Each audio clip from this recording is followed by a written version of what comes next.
ఏమైందమ్మా మా చెల్లికి? అయితే అది నీకు చెప్పలేదా? అది పెద్ద మనిషి అయిందే. ఇలా చూడు, మా ఇంట్లో మడి ఆచారాలు ఎక్కువ. మా వారు హయగ్రీవ పూజ చేస్తున్నారు. మీ చెల్లెల్ని పెరట్లో కూర్చోబెట్టాం. తీసుకెళ్ళు. ఇలా చూడవే, దానికి తలంటి నీళ్లు పోసి చేయవలసినవన్నీ చేసిన తర్వాత తీసుకొచ్చి వదిలేయి.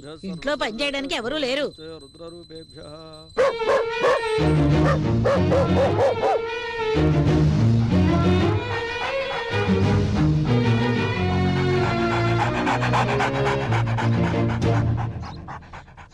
నాగు, నాగు, ఏమ్మ నాగు, లేవరా నాగు, నాగు,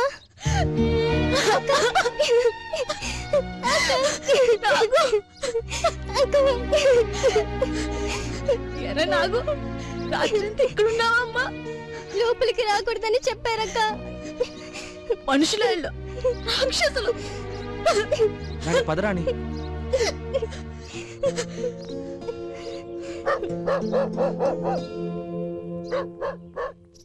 ఇదిగో తీసుకో 50 రూపాయలు.